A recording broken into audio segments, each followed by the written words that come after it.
속에 주어진 많은 일들이 너를 힘들게 하여도 삶 속에 만나는 많은 일들이 거칠게 몰아쳐와도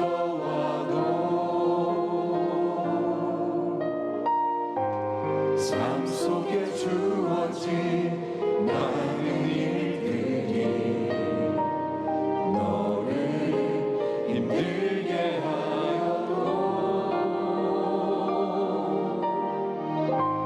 삶 속에 만나는 많은 일들이 거칠게 몰아쳐와도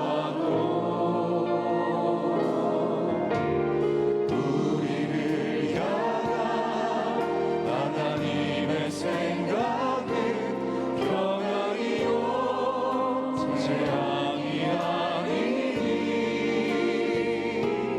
염려 말고 두려 말고 신실하신 주께 기도하라. 우리를 향한 하나님의 생각은 미래와 희망을 주시니 낙심 말고 기도하라. 하나님 널 사랑하신다.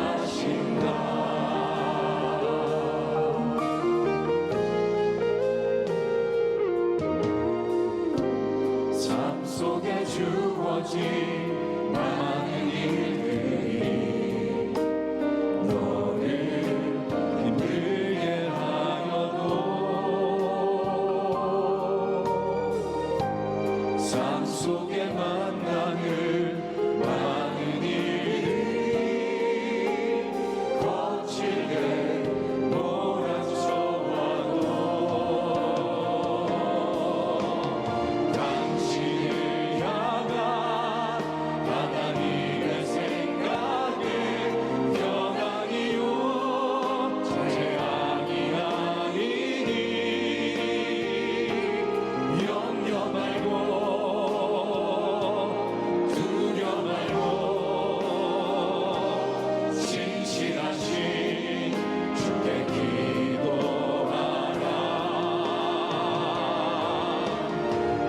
우리를 향한 하나님의 생각은 미래와 희망을 주시니 낙심 말고 기도하라. 하나님 널 사랑하신다. 우리를 향한 하나님의 생각은 평안이요 재앙이 아니니 염려 말고 두려 말고 신실하신 주께 기도하라. 우리를 향한 하나님의 생각은 미래와 희망을 주시니 낙심 말고 기도하라. 하나님 널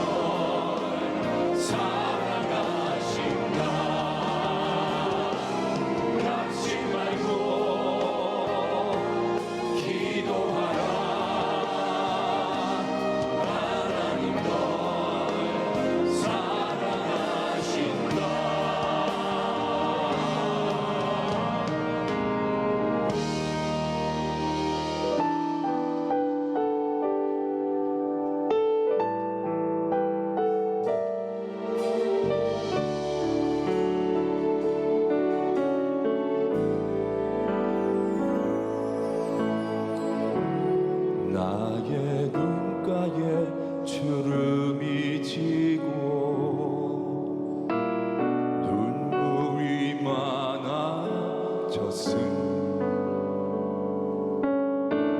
잠시 눈 감고 뜬 것 같은데 어느새 여기 있습니다.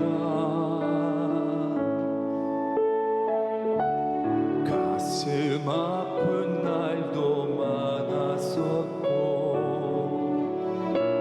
기쁜 날도 있었습니다. 짧은 여정을 뒤돌아보니 하나님의 은혜입니다. 지금까지 나의 여정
천지를 창조하시고 우주 만물을 다스리시는 주 여호와 우리 하나님 아버지, 우리가 신령과 진정으로 드리는 예배를 받아 주옵시고 하늘 복을 내려 주시옵소서. 더욱 오늘은 교회 창립 59주년을 맞아 기쁨과 즐거움으로 여호와 하나님 앞에 달려 나왔습니다. 참으로 감사하고 감사옵나이다. 이스라엘이 다시 모였고 바빌론의 복귀 등 예언이 성취되고 있는 이 마지막 때에 우리 모두 깨어있게 하여 주시고 반석 같은 굳건한 믿음 주시어 말씀에 순종하고 모든 율법과 계명을 다 지켜내며 살아갈 수 있도록 우리에게 은혜 내려 주시옵소서. 기도를 들으시는 주여, 미국이 아브라함과 이스라엘을 사랑하여 강대국이 됨 것 같이 우리나라도 아시아의 위대한 선교국이 되어 참으로 모든 나라의 본이 되게 하여 주시고 대통령과 모든 정치 지도자들에게도 지혜와 명철을 주시옵소서. 오늘 말씀하시는 이필산 담임 목사님 성령 충만케 하여 주시고 우리가 하나님 아버지의 뜻을 잘 알게 하시고 또 교육관 건축 등 크고 작은 모든 계획하시는 일이 어김없이 성취되도록 도와 주시옵소서. 이 시간 더욱 간과없는 것은 주중에 시작하는 전교인 수련회에 은혜 주시길 원합니다. 지역사회의 등불이 되고 열방을 향한 선교의 사명을 감당할 수 있는 큰 믿음과 힘을 공급받는 계기가 되게 하여 주시옵소서. 더욱 심서 간구하는 것은 우리 교회 초창기 때에 헌신 봉사하였던 교육자님들과 눈물로 씨 뿌린 믿음의 선배들과 그 후손들이 자랑스럽게 살아갈 수 있도록 두 손 잡아 주시옵소서. 나우 할렐루야 찬양대의 찬송을 연락하여 주시고 기뻐하여 주시옵소서. 모든 영광을 주님께 올려드리오며 지금은 주께서 주신 기도를 함께 드리오니 하늘에 계신 아버지,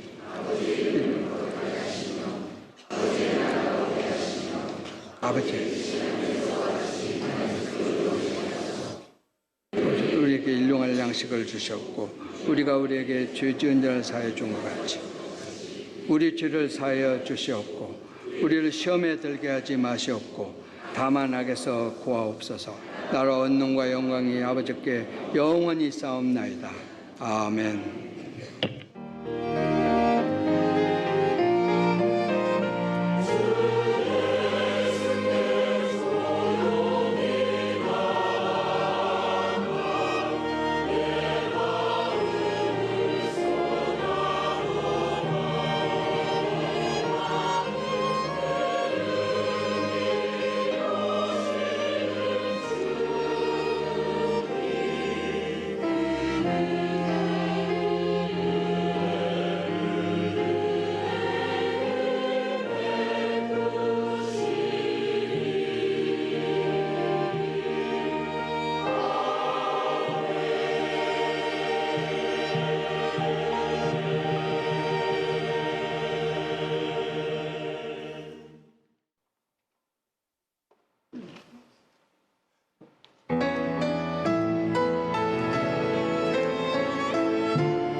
아멘. 네, 너무 귀하고 힘찬 찬양 감사를 드립니다.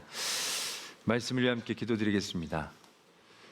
사랑과 은혜 하나님 아버지, 오늘도 주의 전 말씀 앞에 불러주심을 감사합니다. 온전히 하나님의 말씀을 듣기를 원하오니 저희의 영과 육 하나님께서 친히 주장하여 주시옵소서. 오직 성령님께서 이 자리에 함께하여 주실 줄 믿사옵고 예수 그리스도의 이름으로 기도드립니다. 아멘. 로마서는 로마 교회에 보낸 편지입니다. 그래서 그 당시 편지들이 갖고 있었던 형식들을 오늘 우리가 보게 되는데요. 맨 마지막에는 문안 인사와 축복의 글들이 적혀져 있습니다.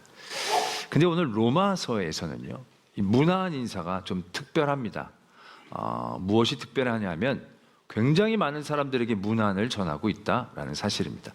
다른 신약 성경에 있는 서신서에도 문안을 적고 있는 부분이 있지만 많은 사람들의 문안을 묻지는 않습니다. 그런데 이 로마서는요, 거의 한 30여 명에 가까운 사람들에게 문안의 인사를 1절부터 16절까지 적고 있는 것을 보게 됩니다. 왜 이렇게 많은 사람들에게 인사하는 게 필요했을까 생각하게 하는 대목입니다. 왜냐하면 로마 교회는요, 다른 서신서들에 나타난 교회와 달리 사도 바울이 개척해서 세운 교회가 아닙니다. 그리고 사도 바울이 오랫동안 가르친 교회도 아닙니다. 방문한 적도 없었던 것 같은 그 로마 교회에 수없이 많은 사람들의 안부를 묻고 있다라는 사실입니다.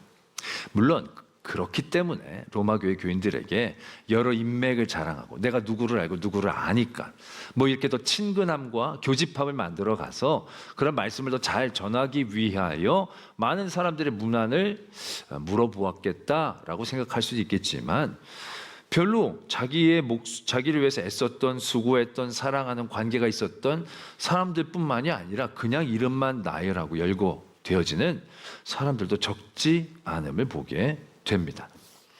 왜 하나님은 이 로마서에 이 수없이 많은 사람들의 이름을 적고 문안을 물어보게 하셨을까라는 것입니다.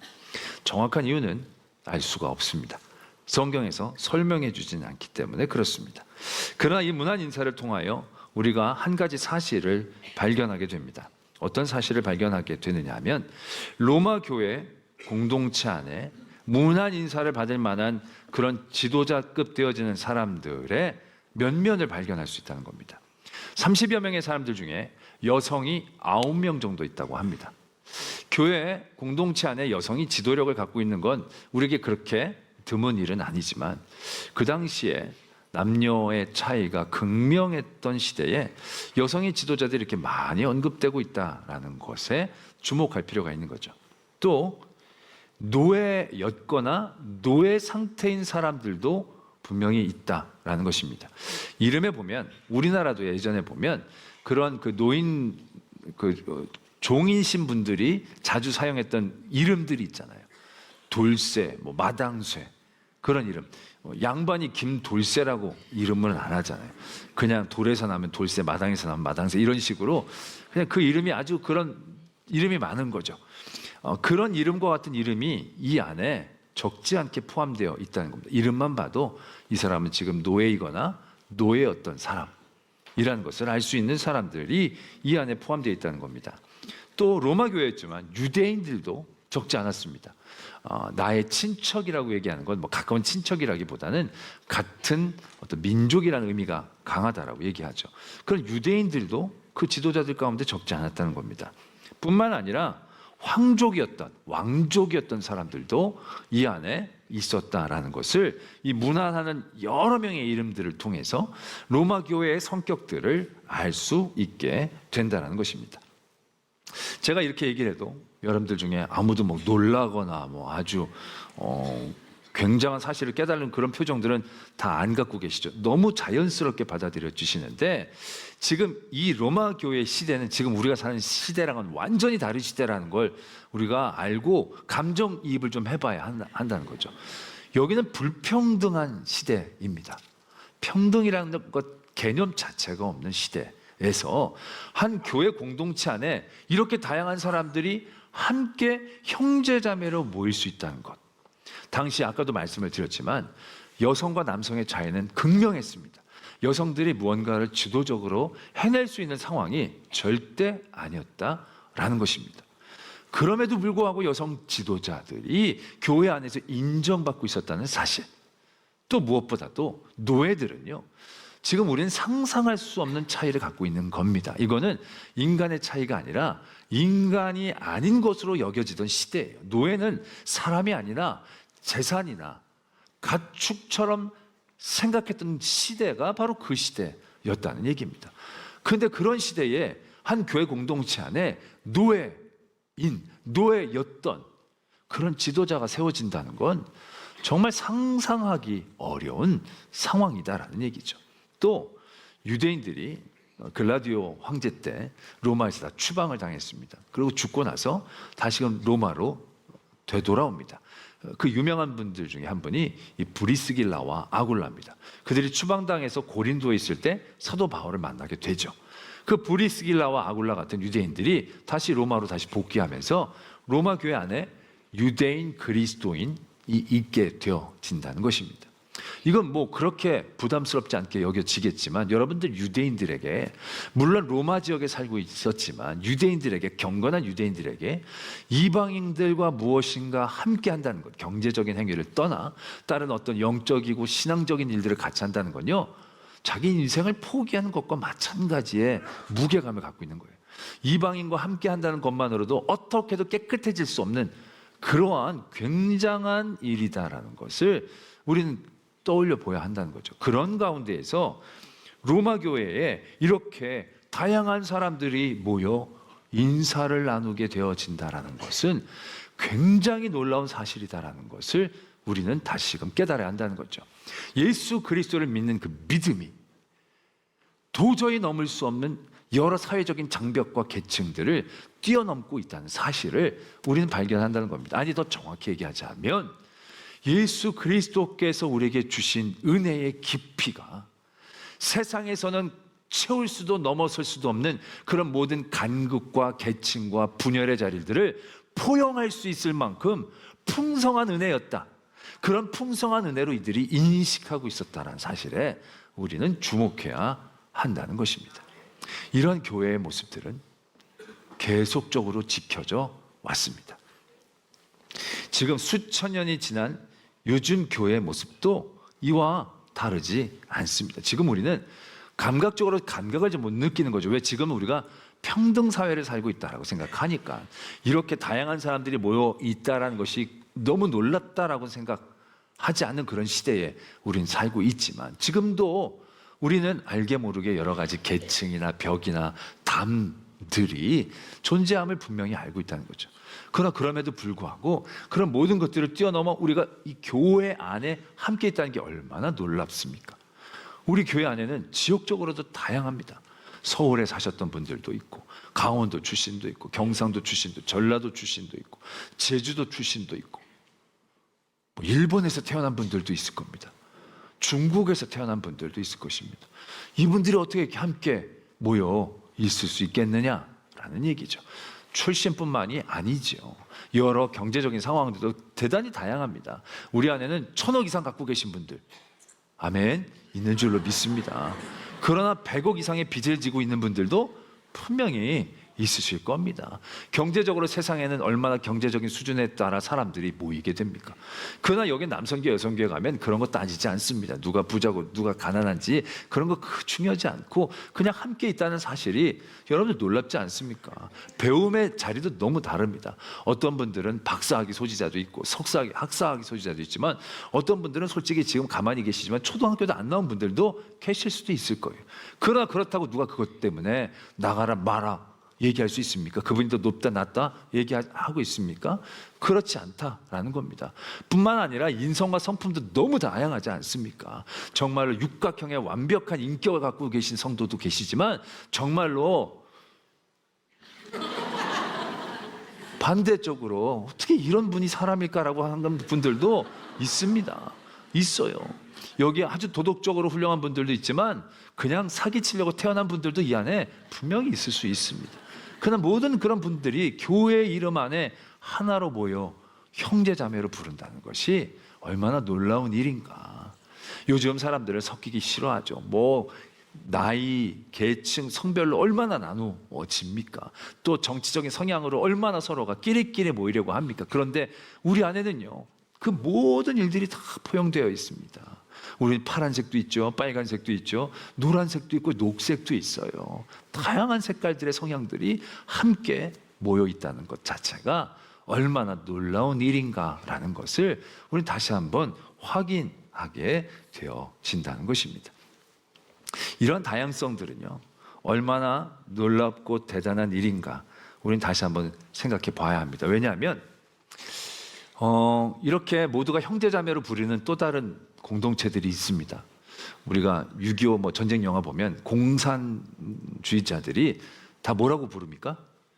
동무라고 부르지 않습니까? 동무. 친구라는 거예요, 친구. 뭐 위아래 계급이 없이 다 동무예요. 근데 그분들이 갖고 있는 생각은 뭡니까? 획일화이거든요. 부르주아, 프로레타리아 있는 사람들 거 뺏어가지고 평균화시켜가지고 모두가 획일적인 동무와 평등의 자리를 만들어 놓는 겁니다. 이건 굉장히 유지하기가 어렵지 않아요. 그냥 무조건 뺏고 해가지고 딱 결 맞춰가지고 하면 돼요. 그런데 우리 교회는요, 하나 된 공동체이지만요, 획일화시켜서 하나가 되는 게 아니라는 사실이죠. 다름의 모습 그대로 받아들이고 하나가 되고 있다라는 얘기입니다. 우리가 로마서 12장의 말씀 처음에 우리가 살펴보면서 우리가 믿음의 사람이 믿음을 갖고 겸손해진다는 것이 무슨 의미인가 그때 나누었었습니다. 세상은요, 뭐든지 우화열로 만들어버리죠. 우화열로 만드는 그 순간 계층이 생깁니다. 층이 생긴다는 거죠. 그런데 하나님을 믿는 우리들에게 주신 은혜로 우리가 겸손해지게 되면 그것이 우화열로 이해가 되어지지 않는다는 거예요. 눈이 높은 데 있다고 귀하고 발이 낮은 데 있다고 천한 것으로 여겨지지 않는다는 거예요. 그냥 높고 낮음은 갖고 있는 특성일 뿐이지 우화열의 모습은 아니라는 거죠. 다름이라는 거예요. 다름. 그 다름으로 모두가 예수 그리스도 안에서 한 몸이 되어지는 공동체가 되어지는 그런 아름다움과 그러한 기적적인 일들이 이 안에서 계속되고 있다라는 거죠. 그게 정말로 놀라운 사실이다라는 겁니다.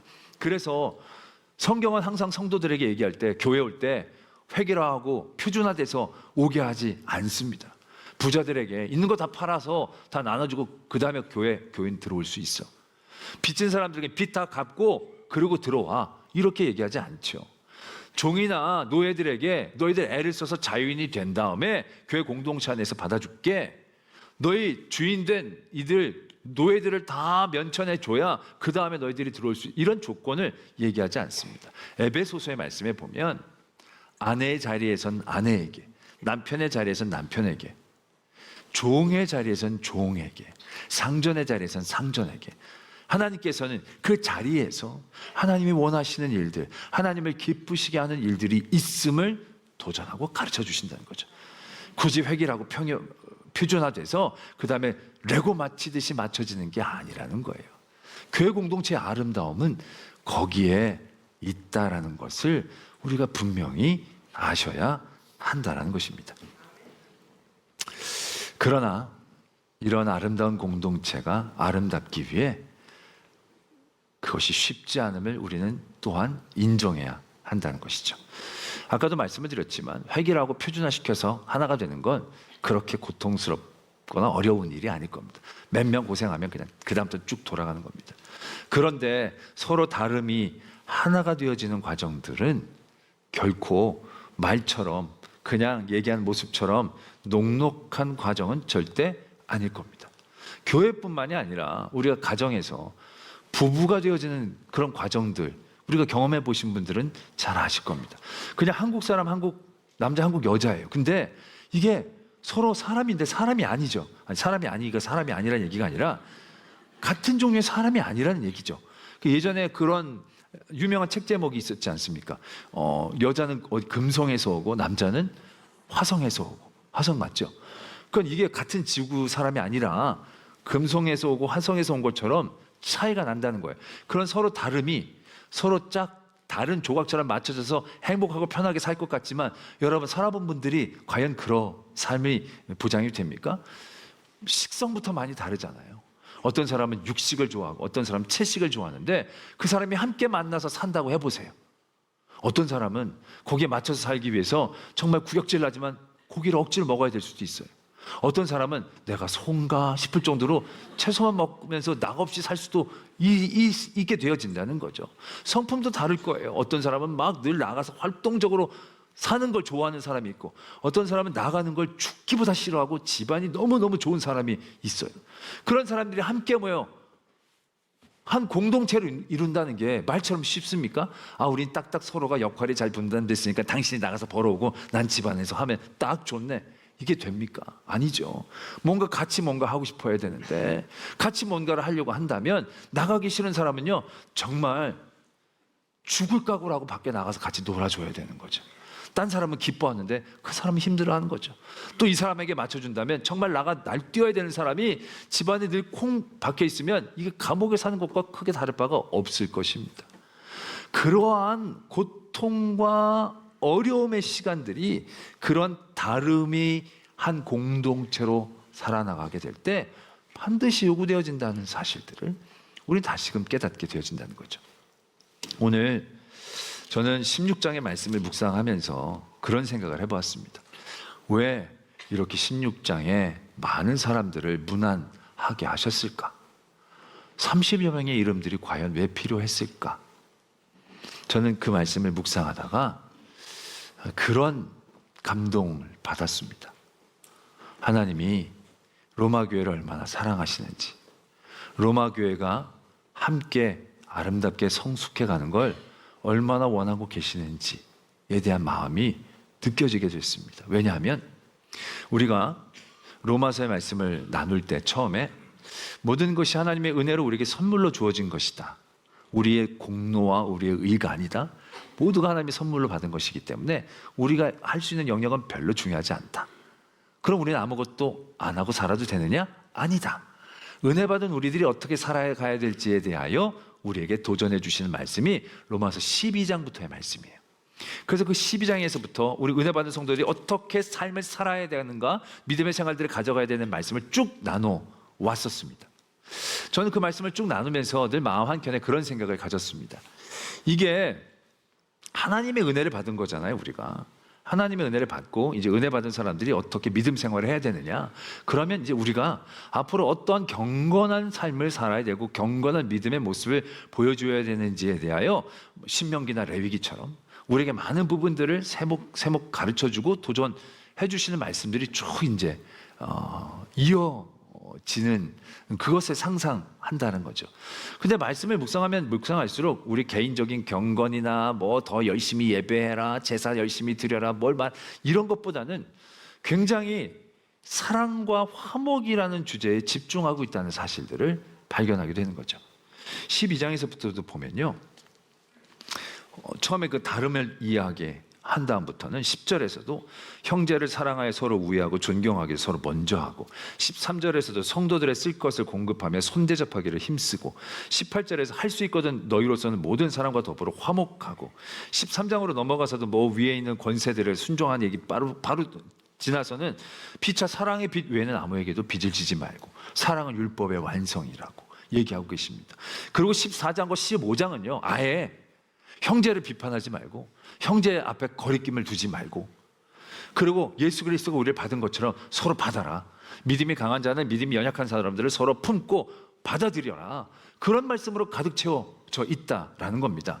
그러니까 은혜를 받은 우리들이 어떻게 믿음 생활을 해야 되는지에 대하여 어떤 경건한, 어떠한 도덕적이고 의로운 이런 얘기들이 많이 있는 게 아니고, 이웃, 성도, 원수, 관계, 이런 말씀들이 거의 80% 이상의 영역으로 할애되고 있다는 사실입니다. 아니, 우리가 은혜 받은 사람들이 로마교회 문제뿐만이 아니라 세부적으로 우리에게 도전해 주실 말씀이 많을 텐데, 아니 우상 숭배하는 뭐 이 재물 가지고 이걸 서로 정죄하고 비판하지 말고 서로 먹지 말고 그렇게 지내라는 걸 무려 한 장이 넘어서까지 이 적으실 만한 일이 이게 맞나? 싶은 생각을 하고 있다는 거죠. 그러면서 그것과 관계없는 말씀을 찾았더니 그런 관계없는 말씀이 더 적은 거예요. 그런 거 부지런히 게으르지 말고 열심히 주를 품고 섬겨라. 뭐 이 정도. 또 13장에서 보면 낮에와 같이 단정히 행하고 방탕하고 술 취하지 말고 음란하지 말고 호색하지 말고 다투거나 시기하지 말고 뭐 이런 몇 절 빼놓고는 대부분 원수를 어떻게 대해야 될지, 나의 이웃을 어떻게 대해야 될지, 성도를 어떻게 될지, 갈등의 문제들을 어떻게 받아들이고 접근해야 될지에 대한 그런 부분으로 할애하고 있다는 것을 발견하게 된다는 것이죠. 로마 교회가 굉장히 다양한 사람들로 모여 있었습니다. 아름다운 공동체이죠. 그 당시에는 상상할 수 없는 그런 공동체입니다. 그러나 하나님이 주신 은혜로 함께 그리스도의 이름으로 모이는 공동체였지만 그 공동체성을 함께 유지하는 것은 쉬운 일은 아니었다라는 것입니다. 그들 안에 쓴뿌리들이 계속적으로 자라나고 있었다는 거죠. 이 14장에서 이야기하고 있는 이 우상 제물에 대한 문제도 바로 그겁니다. 함께 예수님을 믿고 한 형제자매로 지내게 되었지만 지나가다 보니까 이 유대인 그리스도인들이 속에서 이렇게 참고 견디기가 어려운 거예요. 왜? 아니 저 우상 숭배에 나온 그 고기를 저 사람들은 아무런 거리낌 없이 먹네. 그걸 너무너무 괴로운 거야. 그 바라보는 게. 말도 안 되는 거예요. 저분들하고 같은 교인이라는 것 자체가 너무 견디기 힘들어지는 상황이 되어지는 거죠. 그 갈등이 생겨나게 된 겁니다. 이건 신앙적이고 신앙적인 갈등이지만 이것만 있었겠습니까? 노예와 자유인 간에는 갈등이 없었을까요? 예수 그리스도의 은혜로 함께 모여서 함께 믿음의 생활을 하긴 했지만 하면 할수록 노예였던 사람들이 사람들에게 인정받고 막 믿음으로 막 칭찬받고 앞서서 일하게 되어질 때 자유인이었고 주인이었던 사람들이 그것을 받아들이고 이해한다고 하는 것은 이건 굉장히 고도의 영적인 훈련이 아니면 유지하기 힘든 그러한 일이었을 것이다 라는 겁니다.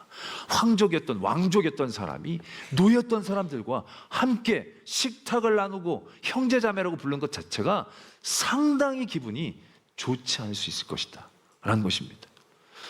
제가 교회 생활하는데 초등부 아이가 형제님 뭐라고 맞죠? 내가 형제죠. 아버지는 아니니까 형제죠. 근데 기분이 계속 그렇게 들으면 과연 좋겠냐는 거야. 이 자식이 왜 이러는가.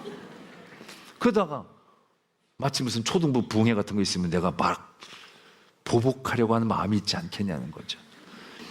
그런 갈등들이 왜 없었겠냐는 거예요. 이 다양한 문안의 인사를 통해서 이 안에 있을 여러 가지 어려움들을 우리는 또한 느낄 수 있어야 된다는 거죠. 그 이전에 12장에서부터 그래서 하나님께서 주신 모든 말씀은 결국 더 좋은 믿음의 사람들 막 이런 게 아니라 이 교회가 계속 교회 되어지게 하나 되어지게 원하고 바라시는 하나님의 마음이 담겨져 있는 것은 아닌가 생각하게 된다라는 것이죠. 얼마나 자기 기호에 따라 요즘은 사람들은 나눠지기 쉽습니까? 그러나 그런 모든 것들을 품고 견디고 하나된 공동체로 있다는 것은요 고도의 에너지가 필요한 겁니다. 이 공동체 안에도 보면 이 브리스길라와 아굴라와 여러 사람들에게 수고했다, 목을 내놓았다, 헌신했다. 이런 희생과 헌신과 사랑과 수고가 없이 교회 공동체가 그 수없이 많은 다름을 가지고 유지될 수 있다는 것은 상상할 수 없는 일인 거죠. 결국 교회가 교회된 것 안에는 그 자체만으로도요 엄청난 에너지를 요구하고 요구받고 요구받는 게 당연하다는 것을 우리가 깨달아야 한다는 것입니다. 오늘 우리 교회가 창립 59주년을 맞이했습니다. 하나님 우리 교회에 많은 은혜를 주셨습니다.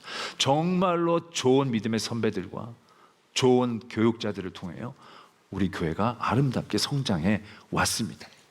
그런데 저는 잘 경험은 못했지만 한번 묻습니다. 예전부터 계셨던 분들, 우리 교회 교인들이 다 완벽한 인간이었습니까? 다 인격적으로 훌륭한 분들이었습니까? 우리 교회 목사님들, 이준만 목사님, 이종인 목사님, 정영화 목사님, 정말로 탁월한 우리 교단의 탁월한 교육자들이십니다. 그런데 이분들이 정말로 다 완벽했느냐라는 얘기죠. 다 만족스러우셨습니까? 아닐 겁니다. 우리 처음에 이준만 목사님은 엄청난 부흥 강사이셨습니다. 그 시대의 그 유명한 부흥 강사. 그래서 우리 교회를 부흥하고 토대를 만드신 귀한 목사님이십니다. 근데 제가 듣기에는 이 목사님은요, 욕이 달란트였다고. 욕이 아주 부드럽게 나오고 그것을 어렵지 않게 이제 얘기를 하셨다는 거예요. 뭐 이 XX 뭐 이런 거 교인들한테 아주 자주 막 이렇게 선포하셨다는 얘기죠. 그런데 그 얘기 듣고 막 삐져가지고 나가지고 그런 분들이 그렇게까지 많지 않았다는, 다 듣고 포용하셨다는 얘기죠. 목사님은 말은 저러시지만 중심은 그러시지 않으셔. 다 그 말 듣고 기분 좋은 사람이 누가 있겠어요. 근데 다 그걸 참고 품고 좋은 점을 세워드리면서 교회가 세워나갔다는 얘기죠. 근데 제가 요즘 여러분들에게 그렇게 얘기하면 여러분들 중에 과연 얼마나 남겠나 싶은 생각이 있는 겁니다. 아니 여러분들 중에 욕먹으면서까지 교회 다닐 생각이 누가 있겠습니까? 내가 야이 XX에도 전균수렴 내가 안 왔어 막 이러면 뭐 XX? 뭐 그럼 우리 엄마가 뭐냐? 그러면서 막 이제 그러지 않으리란 보장이 없다는 얘기죠. 그러나 우리 교회 지금까지 이렇게 공동체로 유지된 건 나눔도 있고 다툼도 있고 서로 미움도 있었지만, 그러나 그 안에서 헌신하고 눈물을 흘리고 감대하고 받아들이고 품었던 그런 믿음의 선배들이 있었기 때문에 우리 교회가 지금 이 시간 이 시대에 앉아 있다는 것을 분명히 아셔야 한다라는 얘기죠. 우리는 생각합니다. 요즘은 가성비 효율 이렇게 얘기하죠. 그렇게까지 힘들게 서로 끌어안고 있을 필요가 뭐 있냐고. 그냥 마음 맞는 사람끼리 모이면 되지.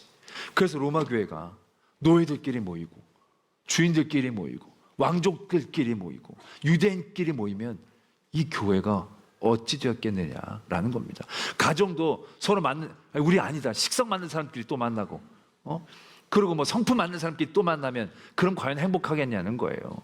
식성만 맞지 다른 것도 맞겠냐는 거예요. 또 다른 게 분명히 생기지 않겠냐는 거죠. 교회 안에 이렇게까지 참으면서 내가 있어야 돼요?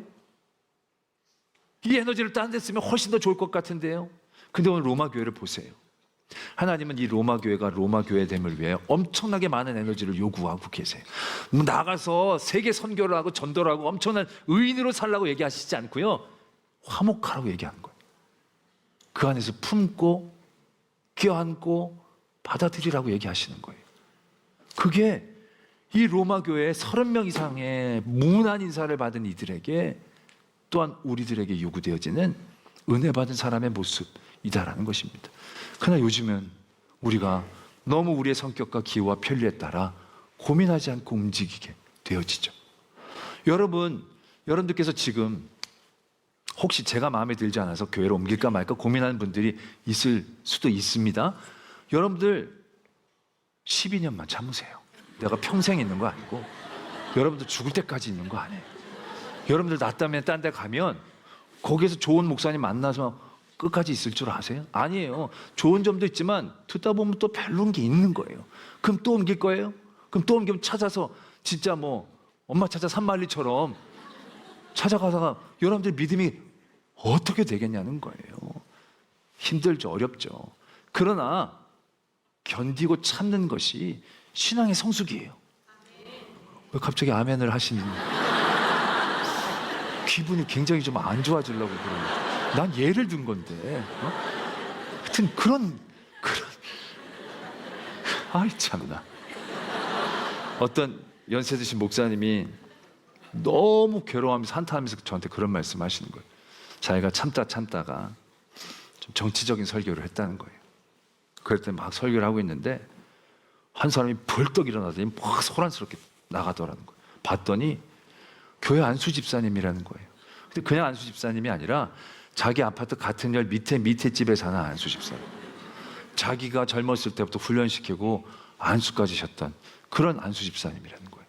그런데 그 사람이 자기가 정치적인 그게 결이 안 맞다고 설교 중간에 벌떡 일어나가지고 나가더니 교회 안 나오더라는 거예요. 어떻게 그럴 수 있냐고 한탄하신 거예요. 내가 참는 김에 조금 더 참으시지 뭐하러 그렇게 설교를 하셨냐라고 얘기하고 싶었지만 1년 이해가 되는 게 참다 얘기할 수 있어요. 뭐 어르신이니까 충분히 그럴 수 있죠. 근데 앉아서 듣는 그분이 정말로 오랫동안 믿음으로 함께 생활하고 가르침을 받고, 그리고 지금은 예배 시간인데 자기가 듣기 싫은 소리를 계속한다고 중간에 벌떡 일어나서 나가게 되어진다는 이 시대가 얼마나 가벼운 시대인가 라는 생각들을 해보게 된다는 거죠. 그렇게 떠나가면 이제 어디로 가겠습니까? 그럼 정치적 성향이 맞는 분들만 모이는 대로 가면 그 다음 또 거기서는 정말로 믿음 생활 잘할 수 있겠냐라는 거죠. 아닐 겁니다. 늘 좋은 점만 딱 쫓아다니다 보면 아무런 것도 누릴 수가 없는 겁니다.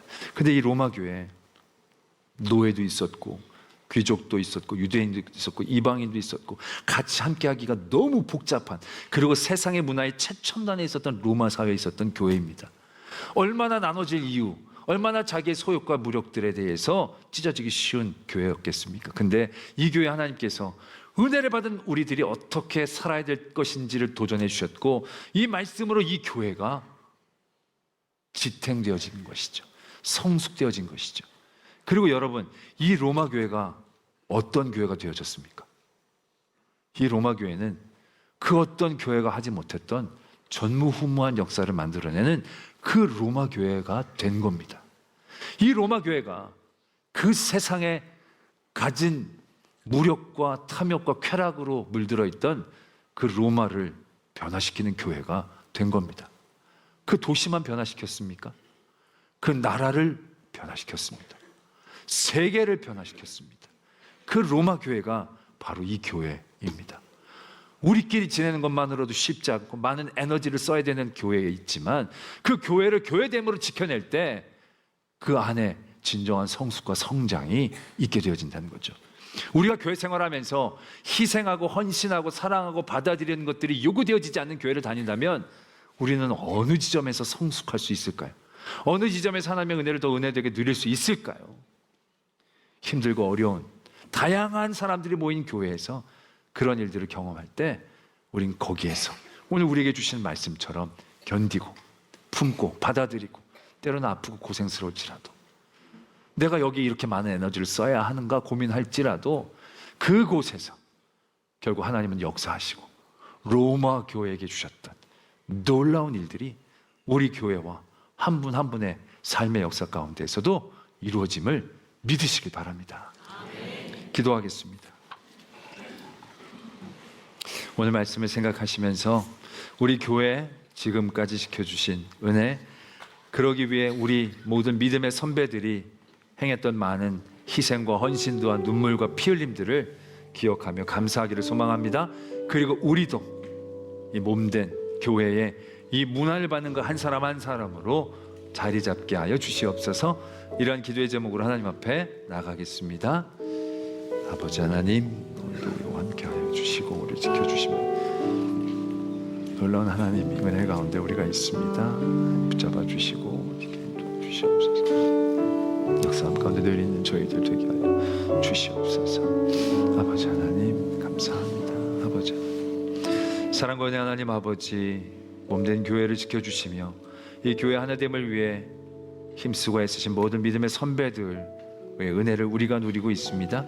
이제 우리도 아름다운 믿음의 일들과 유산들을 남겨줄 수 있도록 우리 교회 헌신하며 품고 받아들이고 희생할 때 하나님, 우리 청원교회가 하나됨으로 더 큰 하나님의 역사에 쓰임받는 교회 되게 하여 주시옵소서. 믿사오며 예수 그리스도의 이름으로 기도드립니다. 아멘. 지금은 교회 머리 되신 예수 그리스도의 은혜와 하나님 아버지의 지극하신 사랑하심과 성령 하나님 함께하여 주시고 도와주시고 교통하여 주시는 역사하심이 교회 하나됨을 위해 헌신하고 또한 참고 사랑하며 화목하기를 도전하는 모든 성도들 위해, 또한 이 교회를 위하여 그렇게 살아왔던 모든 믿음의 선배들과 그 가정 위에, 우리 교회 위에, 이 땅과 열방 위에 이제로부터 영원토록 함께 계시기를 간절히 축원하옵나이다. 아멘.